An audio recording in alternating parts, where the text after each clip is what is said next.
So हा एक question आहे महत्त्वाचा. मला वाटतं की हा क्वेश्चन परत कोणी विसरायला नको, त्यामुळे मी आत्ताच सोडवतो आहे.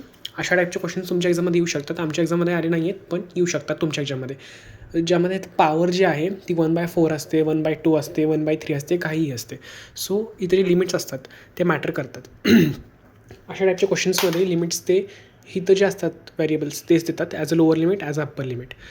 सो ह्याच्यामध्ये एक सिम्पल फॉर्म्युला आहे जो पुट करायचा आहे, तो म्हणजे आहे हा. जो पण एक क्वेश्चन असेल व्हॅरिएबल असेल, म्हणजे ही टर्म असेल व्हॅरिएबल एक्स असेल. सो एक्स जो पुट करायचा आहे आपल्याला तो आहे lower limit plus upper limit minus lower limit into any external variable T. ह्या टी आता आपल्याला पूर्ण कन्वर्ट करायचा आहे या क्वेश्चनमध्ये. टी एक्सच्या ऐवजी आपल्याला टी म्हणून कन्वर्ट करायचं आहे. सो फॉर्म्युलानुसार आपण जर एक्स पुट केला 3 जो आहे lower limit, 7 - 3 which is upper limit minus lower limit. So 7 - 3 into T. तर हे सॉल्व करायचं x is equal to 3 + 4t येईल. मी एक्झाम्पल देतो या क्वेश्चनचं, बट हा क्वेश्चन एक्झाममध्ये येऊ शकतो अशा टाईपचा. सो इथं व्हॅरिएबलची नसेल तर 5 असेल, इथं 2 असेल वगैरे वगैरे. त्यानंतर 3 + 4t आला. सो याला आता आपल्याला हे लिमिट्स चेंज करायचे आहेत. लिमिट्स आपली आहे 3 आणि 7. ती चेंज करायची कशी? लिमिट्समध्ये जाऊन एक्स असेल 3 आणि 7. तर जेव्हा एक्स 3 असेल तेव्हा टीची व्हॅल्यू काय असेल? आपल्याकडे फॉर्म्युला आहे ऑलरेडी हाच. सो पुट करून बघायचं एक्स - 3/4. सो जर मी x3 पुट केला तर 0 येईल. सो फर्स्ट लिमिट असेल 0 जी असेल आपली लोअर लिमिट. आता असेल x7 तेव्हा 7 - 3 इज 4. 4/4 इज 1. सो 0 आणि 1. कारण की बीटा जो आहे आपला फंक्शन तो फक्त 0 आणि 1च्या लोअर आणि अप्पर लिमिटमध्येच चालतो. ओके. सो आम्ही पुट केला आहे 0 आणि 1. त्यानंतर आता मी जो एक्स इथं आहे तो इथं पुट केला आहे as it is -3. 7 - x. So 7 minus जो पण एक्सची आहे व्हॅल्यू ती पुट केली.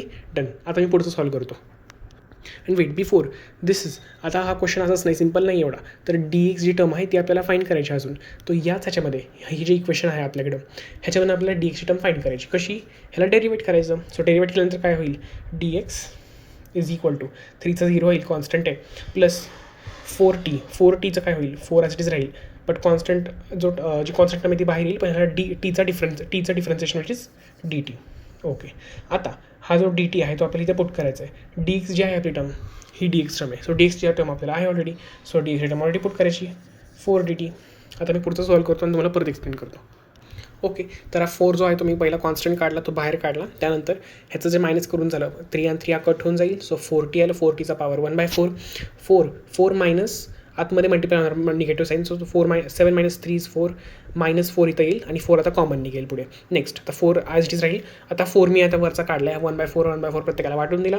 त्यानंतर 4 बाहेर काढला आणि तो पण आता सगळे 4 आपण कॉन्स्टंट बाहेर काढणार आहोत. So 1/t. आपल्याला बेसिक t आणि 1 - tची टर्म पाहिजे. सो आपल्याला एक आपलं बीटा फंक्शन तयार करता येईल. सिम्पल. ऑलराईट. तर मी सगळे कॉन्स्टंट बाहेर काढले आहेत आणि इंटिग्रेशन ठेवलं आहे 0 to 1 t to power 1/4 as it is ठेवले मी ते. त्यानंतर आपलं हे जे इक्वेशन आहे कंटिन्यूमध्ये. त्यानंतर आता हे जे पॉवर मी कॉन्स्टंट बाहेर ठेवले, आता बीटा कसा काढायचा ह्याच्यामधनं? तर बीटाचं काय असतं, इथं लेट्स से m आहे, इथं n आहे. सो आपला फॉर्म्युला काय आहे? m+1 n+1. सो आता m काय इथं आणि n काय दोन्ही पण सेम आहे त्या कंडिशनमध्ये. सो 1/4चं +4 होणार.